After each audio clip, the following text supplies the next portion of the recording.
Three yellow bulldozers idle at the edge of a property line they have no right to cross. The engines are running.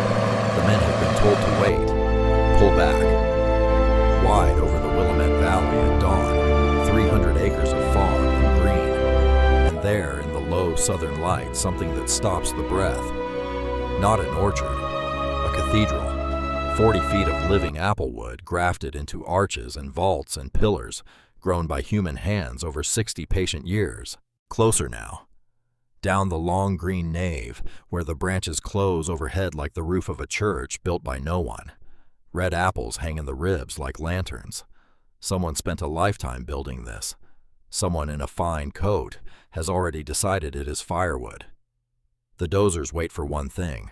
For a rust-colored truck to crest the ridge, for the girl to drive away. Her taillights disappear. The engines climb. They thought they'd beaten a tired girl with $200 and a dead grandmother. They looked at her land and saw firewood. They were wrong about all of it. Because what those men bulldozed on a Tuesday morning in October was about to bankrupt their entire empire. This is how it happened. The rain came the way grief comes. Slow at first, then all at once. Elsie Hart drove the last 9 miles with the wipers slapping and her knuckles white on the wheel of a truck that wasn't hers. Her grandmother's truck. A '94 Ford, the color of old rust and older memory, and it still smelled like her. Like wood smoke and bruised apples and the peppermints she kept in the door pocket. Elsie hadn't opened that pocket. She wasn't going to.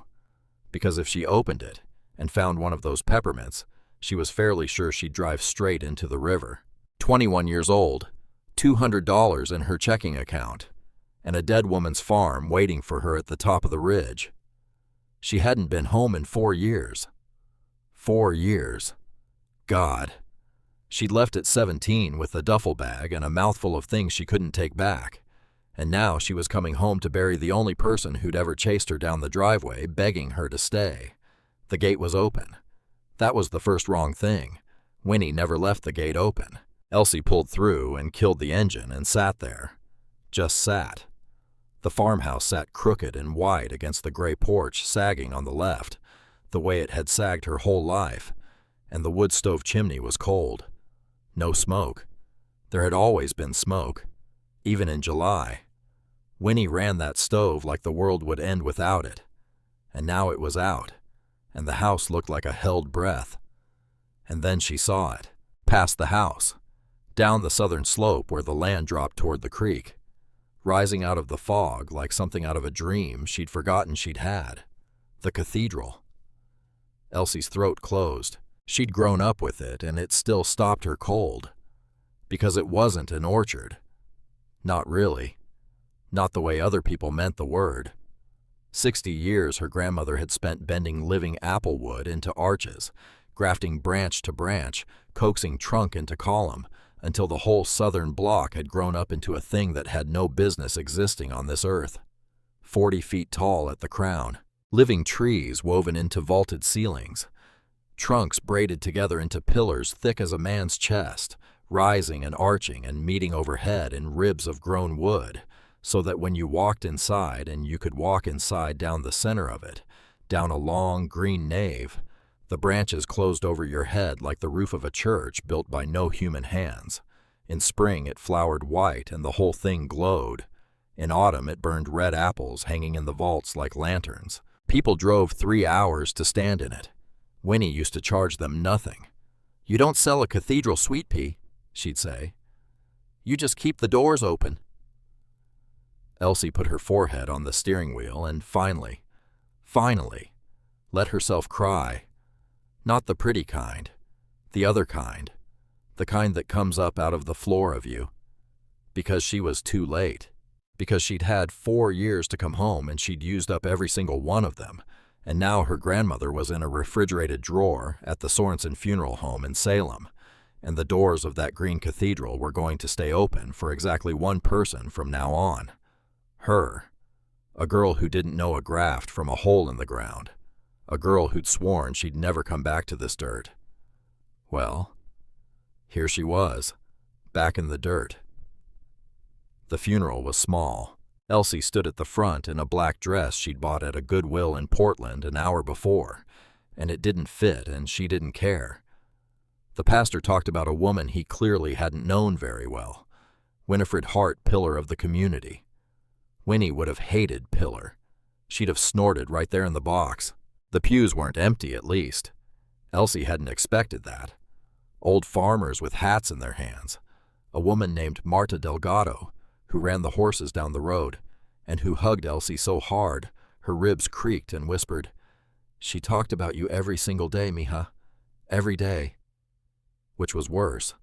So much worse. Because it meant Winnie had kept a place set at the table for 4 years, and Elsie had never once sat down in it. And there was one man who didn't belong. Back row. Fine coat. Younger than the rest by 30 years. He had the kind of face that got called handsome by people who hadn't looked twice, and he caught Elsie's eye and gave her a small, sad, respectful nod. Like he was sorry. Like he knew her. She didn't know him.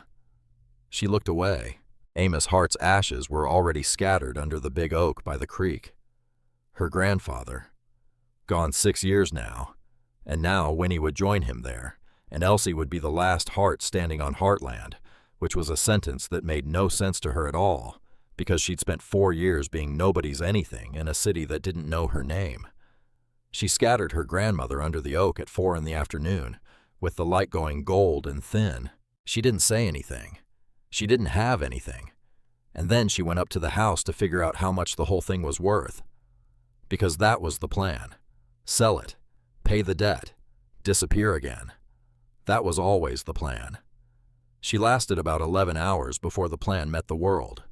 The knock came at 9 the next morning. Elsie had slept in her grandmother's bed because she couldn't face her old room, and she'd woken up wrapped in the smell of the woman, and she'd lain there for a full hour just breathing it in like a thief. So when the knock came, she was raw, skinless, and she opened the door still in yesterday's dress with her hair a disaster, and there he was. Back row man. The coat. Miss Hart. Warm. Careful. He had coffee. 2 cups. He held one out like a white flag. "I'm so sorry to intrude. My name is Grayson Mercer. I was at the service yesterday. I hope that wasn't strange. I knew your grandmother a little. She was a remarkable woman." Elsie stared at the coffee. You don't have to take it." He set both cups on the porch rail gentle, like he was setting down something that might break. "I'll leave. I just wanted to say if there's anything you need in the next few days. The county's a nightmare with estates. The paperwork alone can bury a person. I've helped a few folks around here through it. No charge, no catch. Grief shouldn't come with a filing deadline." And here's the thing. Nobody in 4 years had offered Elsie Hart a single thing without a catch. Not one person. And she was so tired. And her grandmother was under an oak tree. And this man had kind eyes and warm hands and 2 cups of coffee, and he said, grief shouldn't come with a filing deadline, and something in Elsie's chest that had been clenched shut since Portland just loosened. A little. She took the coffee. God help her, she took the coffee. Over the next 4 days, Grayson Mercer was the most decent human being she'd ever met. He sat at Winnie's kitchen table with a legal pad and walked her through the death certificate copies, the property tax situation, the utility transfers. He knew the clerk at the county office by name. He never once mentioned money. He asked about Elsie real questions, the kind nobody asked. And when she said she'd been a barista and a dog walker and a night shift cashier and had failed at every single thing she'd tried in the city, he didn't flinch. He said, "That's not failing. That's surviving a place that wasn't built for you," which undid her a little. And on the 4th day, over cold coffee with the rain going soft against the windows, he leaned back and said it, gently, like it hurt him too. "Elsie, can I be honest with you? That's usually a bad sign." He smiled, sad. "This land, it's beautiful. It's also going to eat you alive. Property taxes here have tripled in 10 years. The upkeep on the orchard alone. The insurance. A girl on her own with debt, no farming income coming in. He stopped, started softer. I represent a development group, Meridian Crest. They've been buying up the valley, and they've had their eye on this parcel for years. Elsie went very still. I don't want to be that guy, Grayson said. I hate being that guy. But if I don't tell you and you find out later, that's worse. They'd pay you $2 million for the 40 acres. $2 million. The number went off in Elsie's head like a flashbulb. $2 million. She could pay off the debt.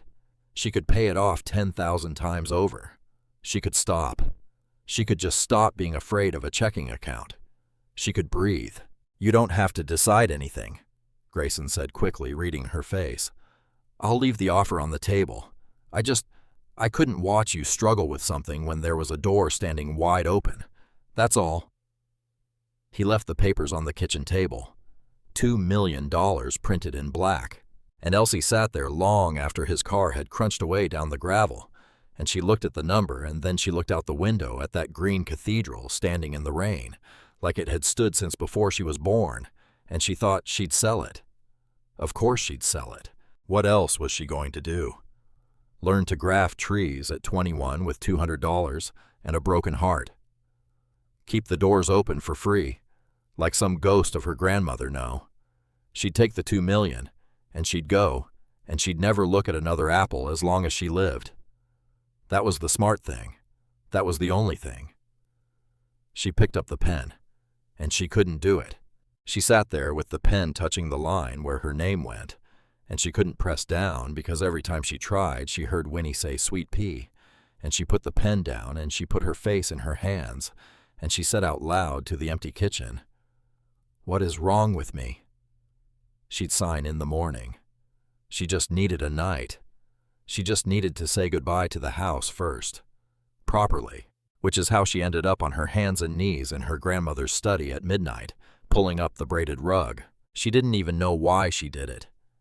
She'd been wandering the house saying goodbye to rooms like a crazy person, and she'd come into the study and her bare foot had caught the edge of the rug and there was a wrongness under it. A seam. Metal.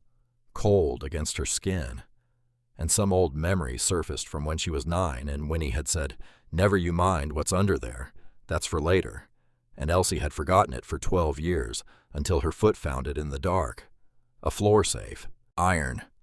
Recessed into the boards. Old as the house. And Elsie sat there in the lamplight and looked at the combination dial and thought, "There's no way." And then she thought about her grandmother and she spun it to the only numbers Winnie ever used for anything. The day she married Amos. Her wedding date backwards, the way Winnie hid every pin and password she'd ever owned. The lock turned over with a soft, heavy thunk. Elsie's hands were shaking. She didn't know why. She opened the door, and her whole life changed. The first thing was a ledger, not a book, a tome. 6 decades thick leather cracked and retaped and cracked again. And when Elsie opened it, it fell open to a page from before she was born, full of her grandmother's cramped, careful handwriting. Every graft, every rootstock, dates going back to 1960-something. Little diagrams, little notes in the margins. This one's stubborn, this one wants more sun. This one is going to be something someday. Elsie turned the pages with the tips of her fingers like they might dissolve.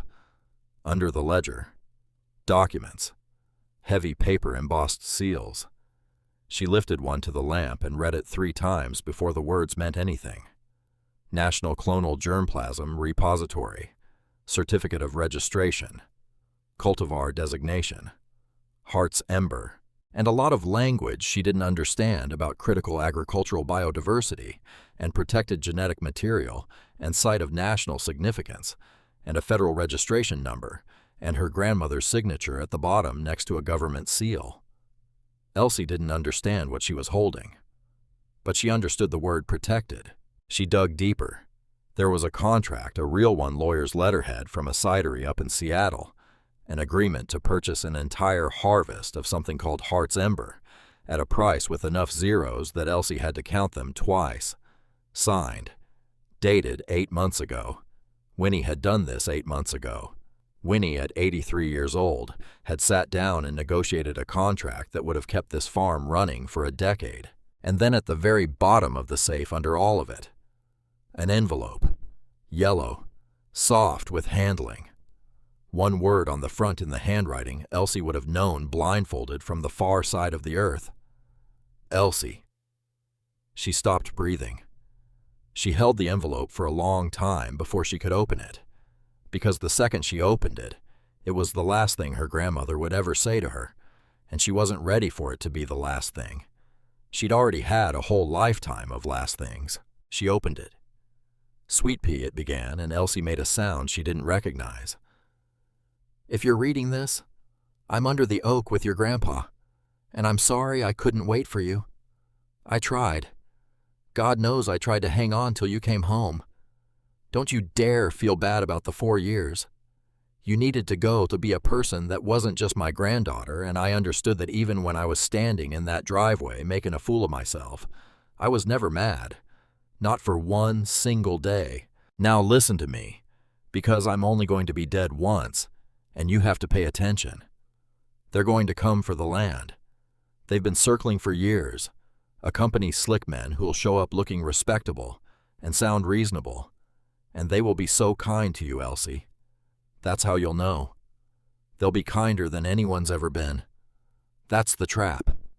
Kindness is the knife these people use, and they keep it sharp. Elsie's blood went cold. 2 cups of coffee.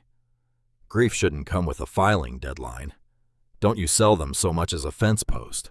That block down the hill isn't firewood, and it isn't scenery. It's the only one of its kind on the whole planet. The ember can't be replaced. It can't be bought. It can't be regrown from a nursery. It exists nowhere on this earth except our dirt. And I made sure the government knows it.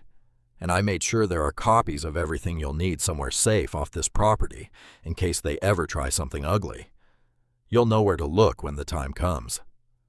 Think about where your grandpa and I honeymooned. That's all I'll say in a letter. They'll tell you you're a girl alone and you can't do this. You are a heart. We don't sell. We plant. I love you more than 60 years of apples, and that's the most love there is. Grandma. Elsie sat on the floor of the study with the letter pressed to her mouth and the rain coming down, and something enormous rearranging itself inside her chest. She'd almost signed. The pen was still in the kitchen where she'd left it resting on the line, and if the rug had lain flat, if her foot had landed 6 inches to the left, she'd have woken up tomorrow and signed away the only thing on this planet that couldn't be replaced. To the smiling man who'd known exactly what he was doing when he set 2 cups of coffee on her dead grandmother's porch rail, kindness is the knife. And Elsie Hart, who had been running away from this dirt for 4 years, felt something happen to her that she would never be able to explain to anyone. She felt her spine turn to oak. She did not sign in the morning. In the morning, she called Grayson Mercer and said in a voice so pleasant it frightened her that she needed a little more time. And he said, of course, take all the time you need. And she could hear the smile in it now, and it made her sick, and she got off the phone and threw up in the kitchen sink, and then washed her face and got to work. She read the whole ledger in 3 days, cover to cover. She didn't understand half of it, but she understood the shape of it 60 years of one woman's hands, one graft at a time, building something the world had no name for. She found herself in it too. A margin note from 21 years ago. Elsie born today. Planted a crimson for her. It'll fruit when she's grown. She's going to be something someday. Elsie put her head down on the ledger and wept for a while, and then she kept reading. Because that's what you do. And she started asking questions. She drove into town and talked to Marta Delgado, who cried, and then got a hard look in her eye when Elsie described the coffee, the coat, the kindness. Meridian Crest, Marta spat. Mija, you listen to me. 6 months your grandmother fought those people. The water they rerouted a canal the county let them, and half her north pasture flooded that never flooded once in 50 years. The noise calls to the sheriff. The fences. Marta grabbed Elsie's hands. She knew they'd come for you the second she was gone. She knew. She wasn't scared for the trees, baby. She was scared for you. And that was the second thing that turned Elsie to oak. Because it wasn't just that Grayson had lied. It was that her grandmother had spent the last 6 months of her life, the last 6 months when she should have been resting, when she was already sick, and didn't tell anyone. Marta said didn't tell a soul, fighting a war to protect a granddaughter who was 300 miles away, not answering her phone. Elsie had let her fight it alone. She was not going to let her lose it alone. She spread everything out on the kitchen table where the sale papers had been. The ledger, the federal certificate, the cidery contract, the letter. And she looked at it all, and she felt the size of what she was up against, a company that bought counties, lawyers' money, patience, and she felt how small she was, 21, and broke and alone, and for one long, terrible minute she wanted to run so badly her legs actually ached with it. And then she thought about the honeymoon. Think about where your grandpa and I honeymooned. There are copies somewhere safe. Elsie didn't even know where they'd honeymooned. She'd never asked. 4 years she'd been gone, and a whole childhood before that. And she'd never once thought to ask her grandmother a single question about her own life, and now the woman was ash under an oak, and the answer was buried somewhere in a house Elsie was only just meeting for the first time. But she'd find it. She'd read every letter and every photo album and every scrap in every drawer, until she did. Because Winnie had left her a map, and Elsie was done running off the edge of it. She was still sitting there at dusk when the black car came up the driveway. Not Grayson's car, a bigger one. And the man who got out of it was older silver expensive in a way that made Grayson look like a rehearsal. He didn't bring coffee. He didn't smile. He walked up onto Winnie's porch like he already owned the boards, and he looked at Elsie through the screen door with eyes the color of pocket change, and he said, "Miss Hart, my name is Sloan. I run Meridian Crest." A pause. Flat. "I understand there's been some hesitation," and Elsie Hart stood up from her grandmother's table, and she walked to the door, and she did not open it. "There's no hesitation," she said through the screen. "The answer is no." Sloan looked at her for a long moment. And here's the thing about a man like that. He didn't get angry. That's what frightened her. He didn't raise his voice or make a threat. He just looked at her the way you look at a fence post that's in the wrong spot. A small logistical problem. A thing to be removed. "Your grandmother said no, too," he said mildly. "For years." He turned unhurried and walked back down the steps into the last of the light. At the car, he paused, one hand on the door. He didn't even turn around. "Everyone up here says no, Miss Hart," he said. "Right up until the day they don't."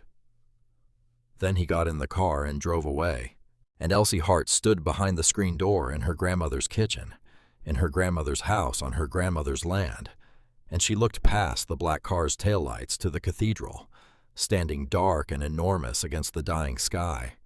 40 feet of living wood.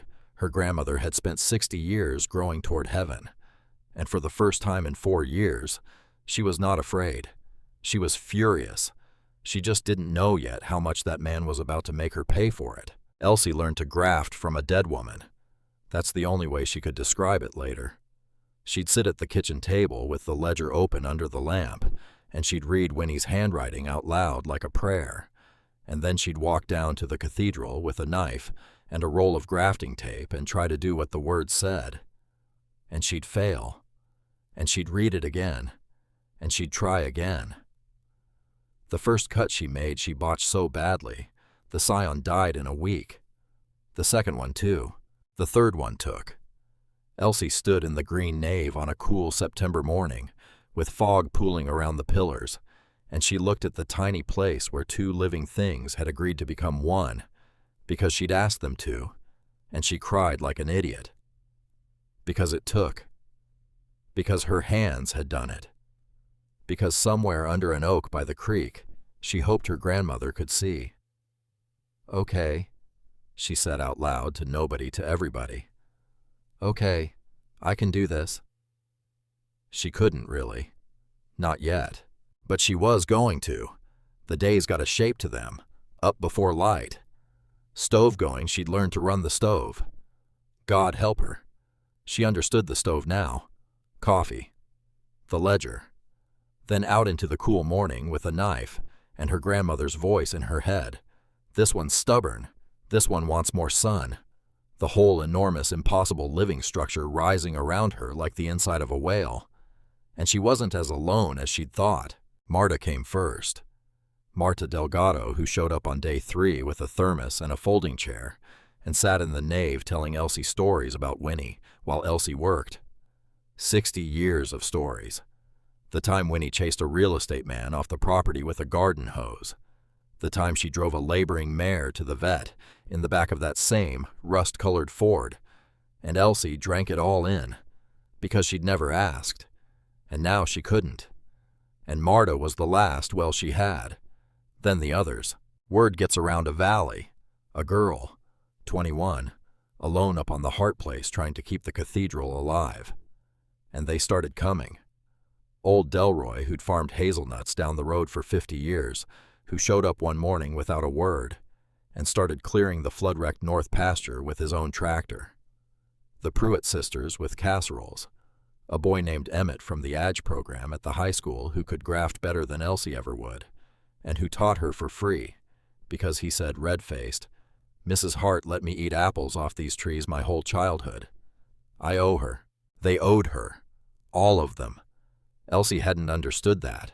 Her grandmother had spent 60 years keeping the doors open for nothing, and it turned out the whole valley had been walking through them, and now the whole valley showed up. And Elsie, who'd spent 4 years being nobody's anything in a city that didn't know her name, sat in the green light of the cathedral, surrounded by people who'd loved her grandmother and felt something she had no word for. She thought it might be belonging. She was terrified of it, because belonging to a place means it can be taken from you. The Seattle Cidery called on a Tuesday. Elsie almost didn't answer. Unknown number. She'd been getting a lot of unknown numbers. Meridian Crest had found her cell somehow, and the calls came at dinner time. Cheerful associates. Are you ready to reconsider? And she'd learned to let them ring. But something made her pick up. A woman's voice. Warm, brisk. The cidery. They'd worked with Winnie for 2 years. They were so sorry to hear. And they wanted Elsie to know the contract Winnie had signed for the Ember Harvest. It stood. If Elsie could deliver, they'd honor every penny. Elsie sat down on the kitchen floor. The number in that contract. It wasn't $2 million. It wasn't a lump sum to make her go away. It was a harvest. It was income. It was the thing that turned a farm from a beautiful money pit into a living, and it came again next year and the year after that, because that's what an orchard is, a promise that keeps its own word if you let it. I can deliver, Elsie heard herself say. She had no idea if she could deliver, but she was learning that you say yes, and then you become the kind of person who can. She did the math that night at the kitchen table. The harvest income, the debt, the taxes. And for the first time since Portland, the numbers didn't end in a cliff. They ended in a chance. A narrow, terrifying, real chance. If she brought the Ember in, if she held the line, if nothing went wrong. She should not have thought if nothing went wrong, because that's when everything did. Sloan watched her from a distance she couldn't see. She didn't know this at the time. She learned it later in a courtroom from a man who cried while he said it. But somewhere in a glass office in Portland, Roderick Sloan looked at a spreadsheet that showed Phase 3 of a luxury development stalled dead on 12 acres he didn't own, and he did the arithmetic that men like him do. The sewer lines, the utility trunk. They had to run through the southern block or through solid bedrock, and bedrock meant a year's delay and millions in blasting. And the investors were already asking why the whole project sat frozen behind one dead woman's apple trees and one live girl who wouldn't answer the phone. And Sloan made Grayson Mercer come to his office. Elsie learned about this part later, too. She learned that Grayson had stood in that office and said there were federal papers that the trees were registered, that it wasn't clean. And she learned that Sloan had looked at him, the way he'd looked at Elsie, through the screen door like a fence post in the wrong place, and said, "Find me a crew that doesn't read maps too carefully." And she learned that Grayson Mercer, who had once told Elsie that surviving a place that wasn't built for you isn't failing, looked at the floor of that office and said nothing at all, which is its own kind of answer. The one mercy was that Elsie didn't know any of it was coming. The memorial notice came in the mail like a small kindness. A land trust up near Portland, one Winnie had done conservation work with for years, was holding a memorial gathering for her, a tribute. People who'd known her work wanted to honor her. Would her granddaughter come and say a few words? Elsie almost didn't go. She stood in the kitchen holding the card, and every part of her wanted to stay on the land because she'd gotten superstitious about leaving it, because the last time a heartwoman had left this land for a doctor's appointment. No. Elsie shook that off. That was Winnie's ghost talking. She was being ridiculous. It was one day. 4 hours up, a few hours there, 4 hours back. She'd leave at dawn and be home by dark. And these were people who'd loved her grandmother, who wanted to stand in a room and say her name. Elsie owed her that. Elsie owed her 100 years of that and had 4 to make up. She asked Emmett to keep an eye on the place. She asked Marta to feed the barn cat. She got in the rust-colored Ford at first light with a speech she'd written and rewritten folded in her coat pocket. And she looked in the rearview mirror at the cathedral, standing in the dawn fog, 60 years of a woman's hands. And she felt a pull in her chest so strong she almost turned around. She didn't turn around. God forgive her. She didn't turn around. They waited until her taillights crossed the ridge. 20 minutes. That's all it took. 20 minutes after the rust-colored Ford disappeared toward the highway, and the machines came off the Meridian Crest construction site next door, like something out of a nightmare. 3 of them, yellow, enormous, treads taller than a man, and a crew of excavators behind them, and at the front, a subcontractor named Hollis Barnes, who'd been handed a map that morning with the property line drawn 12 acres into Heartland, and a cash bonus that made him decide not to look too hard at it. They tore through this boundary fence like it was made of paper, and they reached the cathedral. There's no gentle way to say what happened next. Emmett saw it start. The boy came running up from the road and stood at the fence line screaming at them to stop, that they were on the wrong land, that it was protected, and a foreman told him to get back or get arrested. And Emmett called Elsie's phone and got voicemail, because she was 3 hours north in a room full of people saying beautiful things about a woman whose life's work was being torn out of the earth at that exact moment. The machines put their steel to the living wood, and the cathedral began to fall. The pillars her grandmother had braided over decades' trunks, grown together, arched and woven, snapped one after another, with a sound like gunfire rolling across the valley. Marta heard it from her place down the road, and knew instantly in her stomach what it was. The vaulted ceilings came down in a rain of red apples and torn green leaves.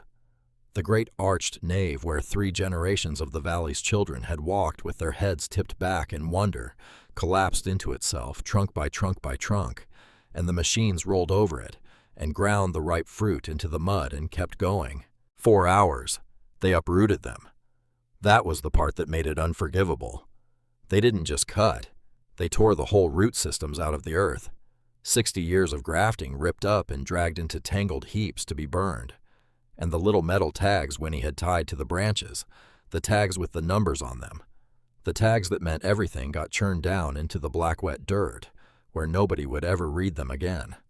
By early afternoon, the southern block was a scar, bare brown earth, tread marks, and in the center of it, piled like garbage waiting for a match, the broken bones of the only living cathedral on the face of the earth. Elsie's phone was in her coat pocket on silent in a memorial hall, buzzing against her ribs with a call she couldn't feel. She gave her speech. She stood up in a room full of strangers who'd loved her grandmother and read the words off the folded paper, and her voice shook, and people wept. And afterward, an old man took her hand in both of his and said, "Your grandmother saved things nobody else thought were worth saving. That's the rarest kind of person there is." And Elsie thanked him, and she felt standing in that warm room, something like peace for the first time in weeks. She didn't check her phone until she was in the parking lot. 7 missed calls. Emmett. Marta. Emmett. Emmett. Marta, a number she didn't know, Emmett, and one voicemail, and she stood in that parking lot in the cold with her thumb hovering over it, and some animal part of her already knew, and she pressed play, and it was Emmett, and the boy was crying so hard she could barely understand him. Elsie, you gotta come home. They came with machines. I couldn't. I tried to stop them. I swear to God I tried. They wouldn't, Elsie. It's gone. The cathedral. It's all gone. She doesn't remember the drive. 4 hours. She doesn't remember 1 mile of it. She remembers the voicemail, and then she remembers the gate, the open gate, the gate that was open the very first day and was open again now, and she remembers coming up over the ridge and seeing it, or not seeing it. That was the horror. There was nothing to see. Where 40 feet of living cathedral had stood against the sky her whole life, where it had stood when she left that very morning. Catching the first light, there was sky, empty sky, and below the empty sky, brown earth torn and gouged, and the machines sitting quiet now, with their work done, and the heaps, the terrible heaps. Elsie didn't put the truck in park. She left it running in the middle of the driveway with the door hanging open, and she ran. Down the slope, boots skidding in the mud, into the wasteland that had been the most beautiful thing she'd ever known, and her legs went out from under her at the edge of it, and she went down onto her knees in the cold ruined dirt. And she couldn't breathe. The breath just wasn't there, like the machines had taken that too. She knelt in the mud with her mouth open and no sound coming out, and she reached down and closed her fist around a handful of torn earth, and buried in it, cold against her palm, was a single crushed apple. Dark red. An ember. The last harvest her grandmother would never see ground into the mud. It was Winnie dying all over again. That's the only way Elsie could name it. She'd buried her grandmother under the oak, and thought that was the worst thing the world could do to her. And she'd been wrong. Because this was worse. Because they hadn't just killed a woman. They'd reached back through time and killed 60 years of her every morning she'd spent out here with a knife and a knot of tape, every stubborn tree she'd coaxed toward heaven. This one is going to be something someday. All of it. Torn out of the ground and piled up to burn. And Elsie knelt in the ruin and made a sound she'd never made before, and hoped never to make again. That's when she heard the car. She looked up through the wreck of her own face and saw the black car. Grayson's car rolling slow over the freshly flattened earth, the earth that had been a cathedral, rolling over it. And it stopped a few yards from where she knelt, and Grayson Mercer got out, and behind him climbed down the subcontractor Hollis Barnes, a big man who couldn't meet her eyes. Grayson looked at this devastation, and then he looked down at the weeping girl in the mud, and Elsie watched him arrange his face into something that was supposed to look like concern. Elsie. Soft. Terrible. Oh, Elsie. This is a catastrophe. A terrible, terrible misunderstanding. She couldn't speak. There was an error with the survey maps. The lie came out of him smooth as water, and Elsie understood kneeling there that he had practiced it. The crew crossed the line. My subcontractor here, a mapping mistake. It happens. I am absolutely sick about this. You knew. Her voice was a wreck. The letter. She said she knew you'd. I don't know what letter you mean. Gentle. So gentle. And he reached into his coat and pulled out a folded check, and he held it out to her across the ruined earth. Elsie, I know these trees had sentimental value. I do. But legally, applewood is timber. We had an assessor run the numbers. Firewood value plus the cost to reseed the grass. He crouched down to her level and held the check closer, and his voice dropped into something meant to sound kind. $15,000 for an honest mistake. Let me make this right and we can both walk away from something awful. $15,000. Elsie looked at the check. She looked at the neat black figure. $15,000 for 60 years. For a cathedral. And she saw it then. The thing her grandmother had tried to warn her about, the thing she'd been too slow to understand, until it was in front of her in a fine coat, holding out a check with a small smirk hiding in the corner of his mouth. He thought he'd won. He thought she was a girl alone in the mud who'd take the money and cry and go away. And Elsie's eyes moved past him, past the smirk, to the nearest heap of shattered wood, and there snapped and hanging off a broken branch half buried in the pile, catching the gray light, was a small weather-beaten metal tag, stamped with a number, a federal number, from the National Clonal Germplasm Repository. The letter came back to her all at once. It isn't firewood, and it isn't scenery. I made sure the government knows it. And the sorrow in Elsie's chest turned into something else. It happened fast, like water freezing. All that grief, all that drowning. And then it went hard and clear and cold, and the shaking in her hands just stopped. She looked at that little metal tag in the wreckage, and she understood exactly what these men had done, and it was so much bigger than they knew. She wiped the mud off her palms onto her jeans. Slowly. She stood up, and she looked Grayson Mercer dead in the eye, and when she spoke, her voice was so calm it scared her. "You think this is timber?" Grayson blinked. The smirk faltered. I'm sorry. Firewood." She almost laughed, and it was a terrible sound. "Good for smoking meats. That's what you think you knocked down." "Elsie, I don't—" "Keep your check." She said it quietly, and she turned her back on him, and she started walking up the slope toward the house, mud to the knees and behind her. Grayson's voice came sharper now, the mask slipping. "Elsie, be reasonable."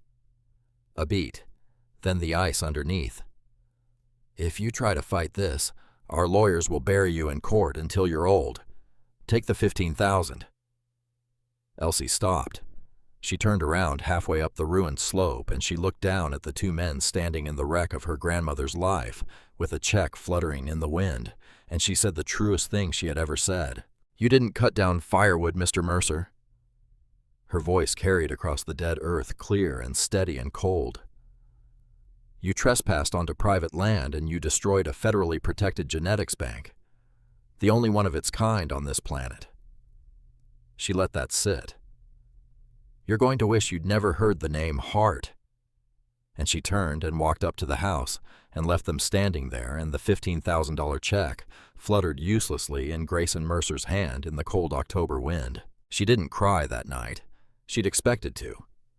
She sat at the kitchen table where the sale papers had been, where the ledger had been, and she waited for the collapse, and it didn't come. What came instead was the letter spread flat under the lamp, read again and again. "I made sure there are copies of everything you'll need somewhere safe off this property, in case they ever try something ugly." They'd tried something ugly, and Winnie had known.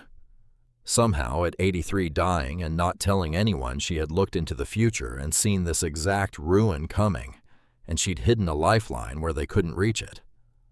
Copies. Off the property. "You'll know where to look. Think about where your grandpa and I honeymooned." Elsie still didn't know where they'd honeymooned, but she was going to find out. She was going to tear this house apart board by board if she had to, and find the copies, and then find a lawyer, and then make Roderick Sloan and Grayson Mercer, and every man who'd ever looked at her grandmother's life and seen firewood. She was going to make them wish they'd never been born. She found the lawyer first, as it turned out. Or rather, she found out how badly she needed one. Because 2 days later, when Elsie called the county to start the process of pressing charges, a bored clerk pulled up the parcel and told her in the flat voice of a person reading a screen that there was a problem. "What problem?" Elsie said. "The federal registration you're referencing." Papers shuffling. "It looks like it was tied to the property owner, Winifred Hart." A pause. "These designations they renew on a federal cycle, and our county records don't always sync with the federal database. There's a lag, and what I'm looking at on our end doesn't show a current active registration. On our records it may have lapsed." Elsie's stomach dropped through the floor. "That's not—" She gripped the phone. That's not possible. It's protected. She protected it. I have the certificate right here. You'd need to prove it was active as of the date of the incident, the clerk said.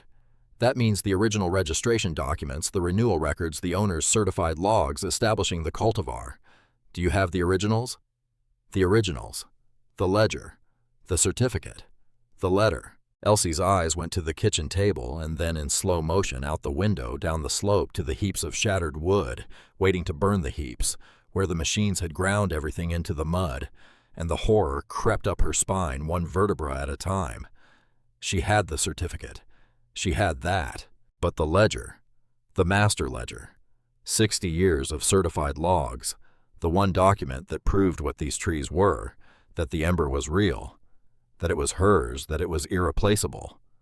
Where was the ledger? She'd taken it down to the cathedral, to read it, to graft by it. She'd been carrying it back and forth for weeks out to the trees every morning and back to the house every night. And she stood in her grandmother's kitchen with the phone in her hand and tried to remember, tried desperately to remember where she'd set it down last, and the answer arrived like a blade between her ribs. She'd left it. Out there. Under the trees. The morning she drove north, she'd left the ledger in the cathedral, and the cathedral was a pile of ground mud and shattered wood, and somewhere in that heap churned under the treads of a bulldozer ground, into the black wet earth, with the metal tags and the red apples, and 60 years of her grandmother's hands, was the only proof that any of it had ever been real. The phone slipped in Elsie's hand. "Ma'am?" the clerk was saying. "Ma'am, are you still there?" Elsie stood in the kitchen and looked out at the ruin, and she felt the ground open under everything she'd started to believe she could do. The proof was gone. She'd been so sure. She'd stood in the mud and told Grayson Mercer he'd wish he'd never heard the name Hart, and she'd meant it with everything in her. And now she understood that she'd been standing on air the whole time. No active registration on record, no ledger, no proof. Just a grieving girl and a scar in the earth, and a company with lawyers who'd bury her until she was old.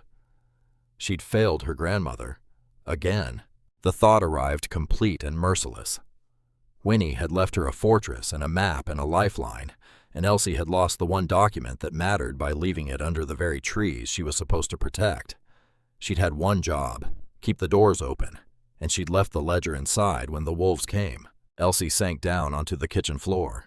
Phone forgotten the clerk's voice, a tinny whisper somewhere far away, and for the first time she understood how her grandmother must have felt those last 6 months, fighting alone, watching the water rise, knowing these men were patient and rich and would win in the end, because they always win in the end.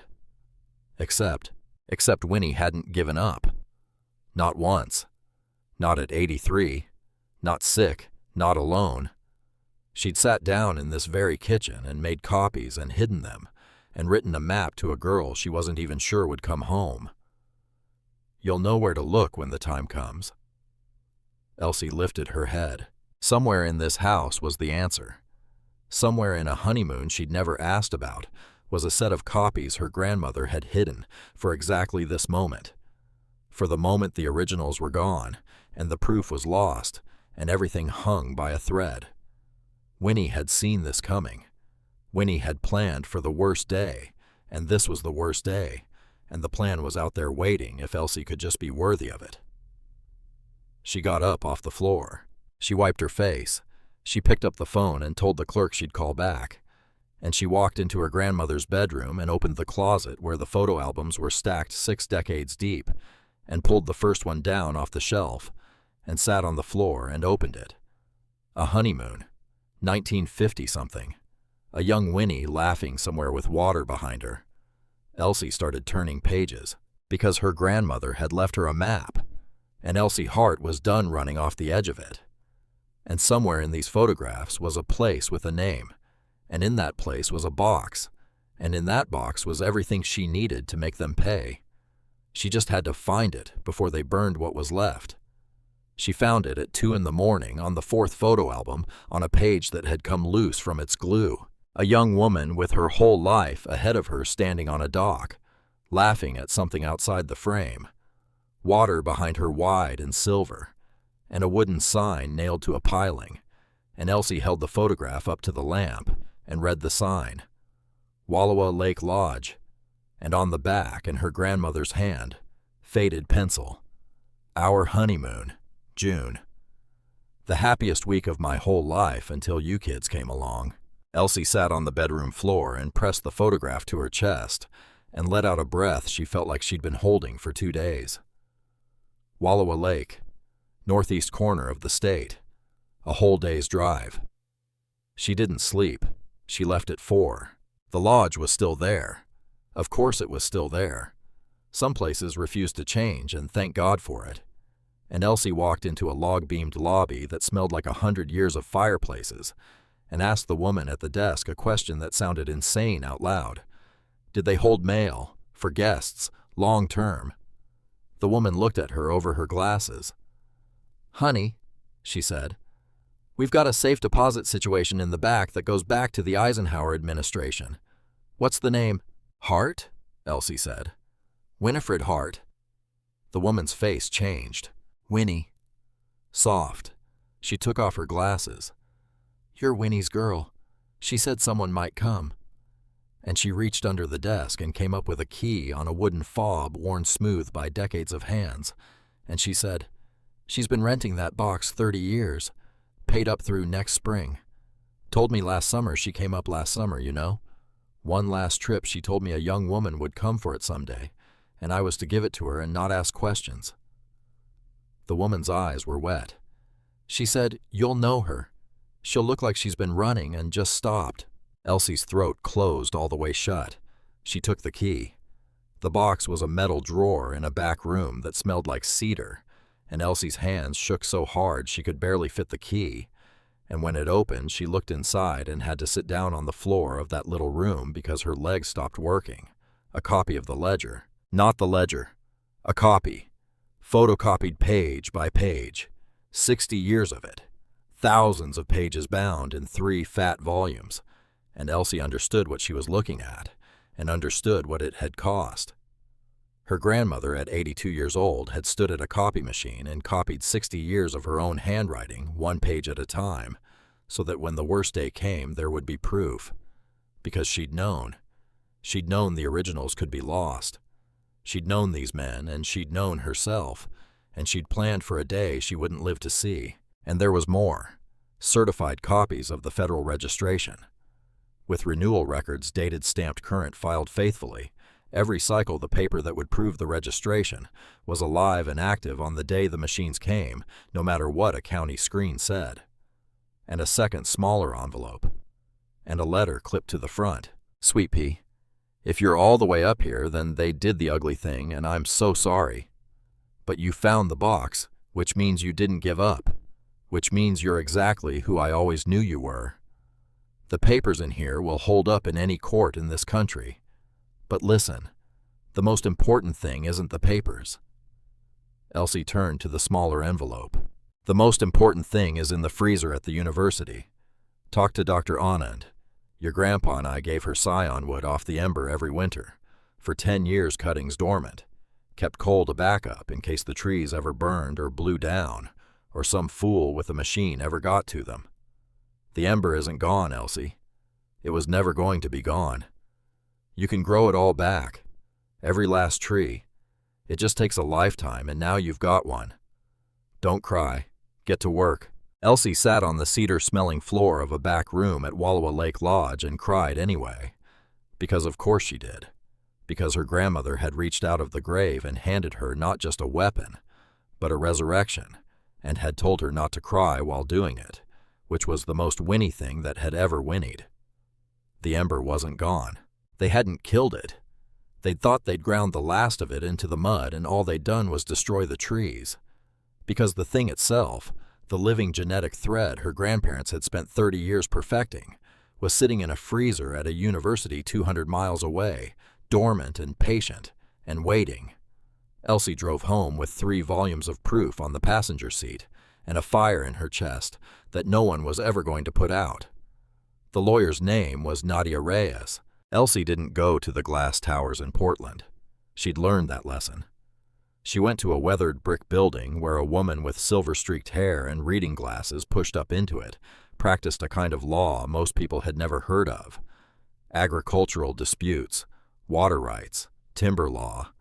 A woman who understood dirt as well as she understood the Oregon Revised Statutes. Elsie set 3 volumes of photocopied ledger on the desk, then the federal certificates and the renewal records. Then she set down a single crushed ember apple she'd carried in her coat pocket for 2 weeks. Dark red. Ruined. "They bulldozed 12 acres, Elsie said. "Every tree. 60 years of my grandmother's grafting. A federally registered cultivar. They said it was a mapping mistake and left me a check for $15,000 for firewood." She looked Nadia Reyes in the eye. "I don't want to sue them, Ms. Reyes. I want to end them." Nadia Reyes opened the first volume of the ledger, and Elsie watched a slow, cold, dangerous smile spread across the woman's face. "Miss Hart," Nadia said. She turned a page, turned another. "Did they admit to crossing the property line? He stood in the mud and called it a survey error, to my face. He said the words, survey error, mapping mistake. He practiced them," Elsie said. "You could tell." Nadia Reyes leaned back in her chair and took off the reading glasses and looked at Elsie the way a general looks at a map right before the good part. "Then Mr. Mercer and his company have made the most expensive mistake of their lives," she said. "They think they're on the hook for property damage, firewood, a county fine, and a slap on the wrist." She leaned forward. "They don't know what state they're standing in. This is Oregon, Miss Hart, a logging state. And we have a statute written for exactly this, for exactly the rich man who decides it's cheaper to destroy a poor person's trees and pay the fine than to ask permission." She tapped the desk. ORS 105.810, timber trespass.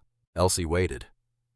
"Under that law," Nadia said, "when someone willfully and unlawfully cuts down trees on another person's land, the victim isn't owed the value of the wood.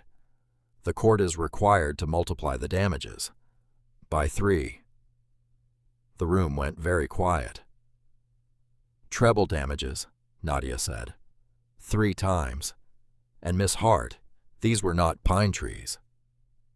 To prove what the trees were actually worth, Nadia Reyes brought in Dr. Priya Anand, which turned out to be the same Dr. Anand. Elsie hadn't put it together until the woman walked into the lawyer's office, a forensic pomologist Cornell-trained, one of maybe a dozen people in the country who could do what she did. And she took one look at Elsie, and her eyes filled, and she said, "You're Winnie's granddaughter." And Elsie said, "You have the scion wood." And Dr. Anand said, "I have 10 years of it. Dormant. Alive. Your grandmother drove it up to me herself every January. She'd stay for tea and tell me the whole valley was going to try to pave over her someday. And I thought she was being dramatic." Her voice broke. "She wasn't being dramatic." Dr. Anand spent 3 days at the ruined block. She cataloged the shattered stumps. She took samples from the torn roots, because roots, it turns out, still hold their DNA, even after the machines have done their worst, and she matched them against the dormant scion wood in her freezer, and proved beyond any argument a lawyer could make that what had grown on that southern slope was exactly what the Federal Registry said it was. The Hart's ember. Real. Registered. Irreplaceable. Then she put a number on it. Because the ember couldn't be bought at a nursery. It didn't exist at a nursery. It didn't exist anywhere but a freezer at a university and a scar in the Willamette dirt. So its value wasn't firewood. Its value was the replacement cost of century-old specialty rootstock, plus the loss of exclusive registered genetic material, plus 20 years of projected income from the cittery contracts Winnie had already signed. Dr. Anand valued a single mature Hart's ember tree at $42,000. There had been 110 of them, and when you added the other heirlooms and the soil remediation and the destroyed irrigation, the real damages came to $4.8 million. And under ORS 105.810, that number got multiplied by 3. The lawsuit landed on Grayson Mercer's desk 3 weeks later, delivered by a process server who walked right past his secretary, and Elsie wasn't there to see his face. But she imagined it. She imagined it a lot. She imagined him flipping to the damages section, expecting a nuisance suit for a few $1,000s, and finding instead a number with a comma in a place he did not expect, $14.4 million. And she imagined Roderick Sloan in his glass office getting the phone call. And she imagined the investors for Phase 3 who did not like surprises pulling their funding the very same week pending litigation, so that the whole development froze solid a second time, except now it was frozen with a $14 million hole underneath it. But the money was never the real fight. The real fight was the word willful, because a mapping mistake gets you property damage. A survey error gets you a fine. To unlock the multiplier to prove the trees were destroyed willfully knowingly, on purpose, Nadia Reyes had to put a smoking gun in front of a jury, and she found two. The trial opened in the Marion County Courthouse in the spring, in a courtroom packed to the walls. Farmers, cider makers, the Pruitt sisters, old Delroy, Marta in the front row with her chin up, Emmett in a borrowed suit. The whole valley that Winnie had kept her doors open for filling the gallery, shoulder to shoulder, and across the aisle, a row of pale, sweating men from Meridian Crest, who did not have a single friend in that room. Elsie sat at the plaintiff's table in a plain gray suit with her spine as straight as an oak board. Across from her sat Grayson Mercer, and the arrogance was gone, every trace of it. He looked like a man who hadn't slept in months, which he was, and he could not look at her, which she noticed and filed away, and did not yet understand. Meridian Crest's defense was exactly what Nadia had predicted. A regrettable accident. A subcontractor's honest error. The $15,000 check offered in good faith. Their lawyer stood up and told the jury that a tragic mistake is not the same as a crime, that the treble multiplier was written for arsonists and thieves, not for a company that had simply trusted a bad map. It was a good defense, until the fourth day, until Nadia Reyes called Hollis Barnes to the stand, because Meridian Crest had made one last mistake, and it was the worst one. They'd tried to pin the whole thing on Barnes, on the subcontractor. When the lawsuit got frightening, the company's lawyers had quietly started building the case that if anyone had crossed that line, it was the excavation crew acting alone against instructions. They'd thrown Hollis Barnes under the machine to save themselves, and Hollis Barnes was a lot of things. But he was not a man who liked being thrown. He climbed into the witness box, a big man in an ill-fitting jacket, and he looked across the courtroom at Grayson Mercer, and then at the empty chair where Roderick Sloan was too important to sit, and something in his jaw set hard. "Mr. Barnes." Nadia's voice was calm, almost gentle. "The defense says you crossed the property line because you misread a map. Is that true?" "No, ma'am." Flat, steady. "That ain't true." She handed him a laminated grading map. "Can you identify this?" "That's the map Mr. Mercer handed me the morning of the clearing." Barnes held it up. "I told him the line looked wrong. I told him the surveyor's stakes marked out that orchard plain as day. You couldn't miss 'em." He set the map down. "He told me to ignore the stakes." The courtroom went dead silent. "He said what exactly, Mr. Barnes?" Barnes looked straight at Grayson Mercer. "He said, take the trees down, let the lawyers handle the girl, and I'll double your day rate." A beat. "I've got the text messages, and the wire transfer for the bonus. It's all in my phone. I turned it over to your office last week." The room erupted. The judge's gavel cracked down, but it was already done. The corporate veil didn't just tear. It fell to the floor in front of a jury of 12 people, who now knew for a certainty that these trees had not come down by accident. They'd come down because a man had decided a widow's granddaughter was cheaper to destroy than to ask. And Grayson Mercer put his face in his hands. But that wasn't the moment that broke it open, because Nadia Reyes stood up and said, "The plaintiff calls Grayson Mercer." And a murmur went through the room. Because you don't call the enemy's man. You don't put the wolf on your own stand. Except Nadia had spent 3 weeks noticing what Elsie had noticed, that Grayson Mercer could not look at the girl he'd bulldozed, that a man who sleeps fine Doesn't look like that. Grayson took the stand like a man walking to the edge of something, and Nadia asked him one question. "Mr. Mercer, whose decision was it to clear the Hart property?" And the whole courtroom leaned in. Because this was the moment. This was where a company man protects the company, where he says the subcontractor, where he says a mistake, where he takes the fall for the salary and the pension and everything he'd spent his life climbing toward. Grayson Mercer opened his mouth and closed it and looked for a long moment at Elsie Hart sitting at the plaintiff's table with her grandmother's spine. "It was mine to carry out," he said quietly. "It was not mine to decide." "Then whose was it?" And Grayson Mercer reached into his jacket, and Elsie's heart stopped, because for one wild second she thought it was another check. But it wasn't a check. It was a flash drive. He held it up between two fingers so the whole jury could see it. "Roderick Sloan's," he said. "It's all on here. Every email, every directive. He told me the exact words. He said, 'Find me a crew that doesn't read maps too carefully.' He knew about the federal registration. I told him myself. I stood in his office and told him those trees were protected, and he told me it was cheaper to pay the fine than wait a year, and he ordered it anyway." Grayson's voice cracked all the way through. "I've been carrying this for 6 months. I told myself it wasn't my fault, that I was just the messenger." He looked at Elsie and his eyes were wet, and for the first time since the porch and the 2 cups of coffee, there was nothing behind them but a man. "I sat on your grandmother's porch and lied to you, and you took the coffee, and you were so tired." His voice broke completely. "I can't carry it anymore." He set the flash drive on the rail of the witness box, and the whole thing came down. Not the way the cathedral came down, the other way, the right way, because the man Meridian Crest had trusted to protect them had just handed the plaintiff a signed confession from the top of the company, and the empire that had bulldozed a girl's inheritance and offered her firewood money went to pieces in a single afternoon in a Marion County courtroom.